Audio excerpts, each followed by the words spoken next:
Hello viewers, এই revolution Bangla চ্যানেলে প্রযুক্তিপ্রেমীদের স্বাগতম। উন্নত এআই দ্বারা চালিত এই মেশিনটি ভারী উত্তোলন থেকে জটিল কাজ পর্যন্ত সবকিছু পরিচালনা করার জন্য তৈরি করা হয়েছে। রিয়েল টাইমে মানিয়ে নেওয়ার ক্ষমতা শিল্পগুলি কিভাবে কাজ করে তা পুনর্নির্মাণ করছে, কাজকে আরও মসৃণ এবং স্মার্ট করে তুলেছে। কথা বলছি পোলো D7 নিয়ে। আজকের ভিডিওতে কথা বলবো পোলো D7 এর পেছনের আসল শক্তি সম্পর্কে এবং পোলো D7 কি এবং কিভাবে কাজ করে জানতে ভিডিওটি শেষ পর্যন্ত দেখুন। এটি একটি পরিষেবা রোবট যার উদ্দেশ্য এবং ব্যবহারিকতার কথা মাথায় রেখে ডিজাইন করা হয়েছে। এটি একটি আধা হিউম্যানয়েড রোবট, যার অর্থ একটি সম্পূর্ণরূপে মানুষের মতো দেখতে তৈরি করা হয়নি, তবে এটি হিউম্যানয়েড ডিজাইন থেকে কিছু বৈশিষ্ট্য নেওয়া হয়েছে। এই রোবটটি কার্যকারিতা এবং বুদ্ধিমত্তা সম্পর্কে এমন কিছু জানা গিয়েছে যার আতিথেয়তা এবং স্বাস্থ্যসেবার মতো শিল্পগুলিতে আরও অ্যাডজাস্ট হয়ে যাচ্ছে। পোলো DSE 1.65 মিটার বা 5 ফুট 4 ইঞ্চি লম্বা এবং ওজন প্রায় 45 কিলোগ্রাম বা প্রায় 100 পাউন্ড। এটি চলাচলের জন্য চাকাযুক্ত রয়েছে। এটি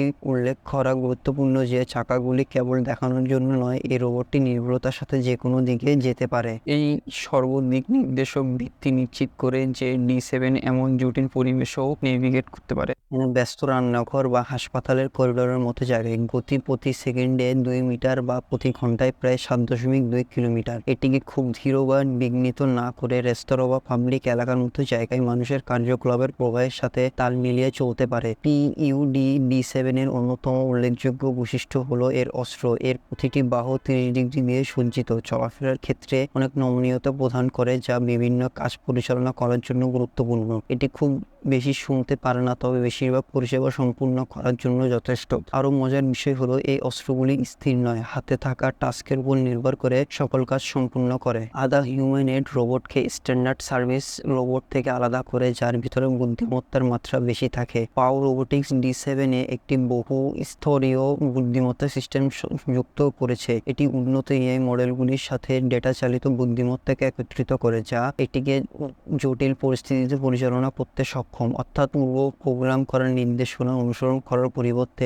D7 সময়ের সাথে সাথে পরিচালিত হয়। এটি একটি রেস্তোরাঁর খাবার পরিবেশন করা হোক বা হাসপাতালে পণ্য পরিবহন করা হোক না কেন, যে কোনো পরিস্থিতিতে সিদ্ধান্ত গ্রহণের প্রক্রিয়াকে সহজ করতে ব্যবহৃত হয়। রোবটটি কেবল তার পরিবেশ বোঝে না, এটি দিন দিন আরও স্মার্ট হয়ে উঠছে। পোর্ট D7 বাস্তব বিশ্বের পরিবেশে ব্যবহারিক ব্যবহারের উপর স্পষ্ট ফোকাস দিয়ে সিস্টেমটি তৈরি করা হয়েছে। উদাহরণস্বরূপ, বিশেষায়িত রোবটগুলি গ্রাহকদের শুভেচ্ছা জানাতে দুর্দান্ত হতে পারে, তবে তারা অপ্রত্যাশিত পরিস্থিতিতে খুব ভালোভাবে মানিয়ে নিতে পারে না। তবে পোর্ট D7 এই শূন্যস্থান পূরণের জন্য ডিজাইন করা হয়েছে। এটি এমন কিছু হিউম্যানয়েড রোবটগুলির মধ্যে স্থান করে যা বিশেষ ব্যয়বহুল বাস্তবায়ন করা কঠিন। D7 এর বাহুগুলি প্রতিটি 10টি ক্লোজ তুলতে পারে, যার অর্থ একটি নির্ভুলতার সাথে আপোষ না করে কিছু উল্লেখযোগ্য ওজন পরিচালনা করার জন্য তৈরি করা হয়েছে। 0.1 মেটস পর্যন্ত নির্ভুলতার সাথে এটি এমন কাজগুলি সম্পাদন করতে পারে যেগুলি সঠিক কার্যক্রম প্রয়োজন। এ ধরনের নির্ভুলতা এমন পরিবেশের জন্য অত্যন্ত গুরুত্বপূর্ণ যেখানে ত্রুটিগুলি ব্যয়বহুল এবং বিপজ্জনক হতে পারে, যেমন স্বাস্থ্যসেবা পরিচালনায়। এই রোবটটি শুধুমাত্র বেসিক সার্ভিস কাজের জন্য তৈরি করা হয়নি, এটি লিফট চালানো এবং মালামাল বাছাই করার মতো জটিল কাজগুলি পরিচালনা করতে সক্ষম। এর নকশাটি এমন শিল্পের লক্ষ্যে যেখানে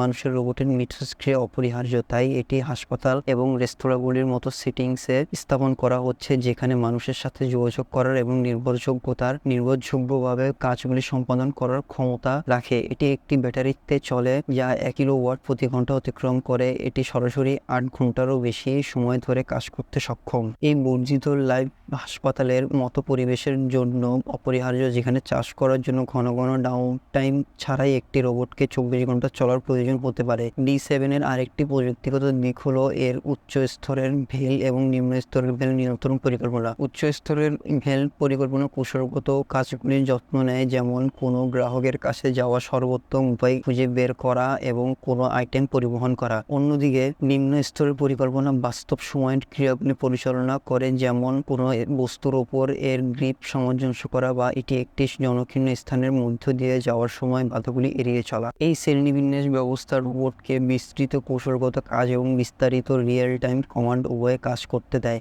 এটি নিজেকে এমন পরিবেশে বিশেষভাবে শক্তিশালী করে তোলে যেখানে জিনিসগুলি দ্রুত পরিবর্তিত হতে পারে। D7S মোবিলিটি আরেকটি মূল বিক্রয় পয়েন্ট। এর চাকাগুলো শুধু মসৃণ রৈখিক চলাচলের জন্য নয়, তারা রোবটকে যে কোনো দিকে 300 বা 60 ডিগ্রিতে সরানোর অনুমতি দেয়। এর মানে D7 তার শরীরকে শারীরিকভাবে ঘুরিয়ে না দিয়ে দ্রুত সামঞ্জস্য করতে পারে। এটিকে সীমিত জায়গায় অবিশ্বাস্যভাবে চতুর করে তোলে। এই 10টি ডিগ্রি পর্যন্ত ঢালগুলি পরিচালনা করার জন্য তৈরি করা হয়েছে, যা এর বহুমুখিকতাকে যোগ করে। এটি একটি ফ্ল্যাট রান্নাঘরের মেঝে দিয়ে চলাচল করা হোক বা একটি র্যাম্প নেভিগেট করা হোক, এই রোবটটি স্থিতিশীলতা এবং ভারসাম্য বজায় রাখে। পোডো রোবোটিক্স আতিথেয়তা, খুচরা এবং স্বাস্থ্যসেবার মতো শিল্পগুলিতে ইতিমধ্যে 40,000-এর বেশি ইউনিট পাঠানো হয়েছে। তাদের রোবটগুলি খাদ্য সরবরাহ বা পরিষ্কার করার মতো বিশেষ কাজ সম্পাদনের জন্য পরিচিত। তবে পোড D7 আরও অভিযোজিত মানুষের মতো মিথস্ক্রিয়ার একটি লাফের প্রতিনিধিত্ব করে। এটি পরিষেবা সম্পর্কে আমরা কিভাবে চিন্তা করি তার একটি উল্লেখযোগ্য পরিবর্তন চিহ্নিত করে। D7 এর মতো সেমি হিউম্যানয়েড রোবটগুলির প্রবর্তন কোম্পানিগুলিকে একটি রোবট তৈরি করে গ্রাহকের অভিজ্ঞতা বাড়াতে অপারেশনাল খরচ কমায়, যা পোডের জন্য শুধুমাত্র এক ধরনের কাজ পরিচালনা করতে পারে। D7 একটি বিস্তৃত দৃষ্টিভঙ্গির অংশ। তারা এমন একটি ইকোসিস্টেমের দিকে কাজ করছে যেখানে বিশেষায়িত রোবট, আধা হিউম্যানয়েড এবং সম্পূর্ণ হিউম্যানয়েড রোবট অবস্থান করে, যা প্রতিটি অপারেশনকে স্ট্রিমলাইন করার জন্য নির্দিষ্ট ফাংশন সম্পাদন করে। ধারণাটি এমন একটি পরিবেশ তৈরি করে যেখানে রোবটগুলি পুনরাবৃত্তিমূলক বা শারীরিকভাবে চাহিদাপূর্ণ কাজ করে, মানব কর্মচারীদের আরও কৌশলগত কাজগুলিকে ফোকাস করার অনুমতি দেয়। D7 শেখার এবং মানিয়ে নেওয়ার ক্ষমতাকে পুরোপুরি ফিট করে। এটিকে সরঞ্জামের চেয়ে কর্মশক্তিকে সক্রিয় হতে তৈরি করা হয়েছে। এই লক্ষণীয় যে পোড রোবোটিক্স গবেষণা এবং উন্নয়নের প্রচুর বিনিয়োগ করেছে। তাদের নামে প্রায় 1000 অনুমোদিত পেটেন্ট রয়েছে, যা দেখায় যে তারা পর্দার আড়ালে কতটা উদ্ভাবন করছে।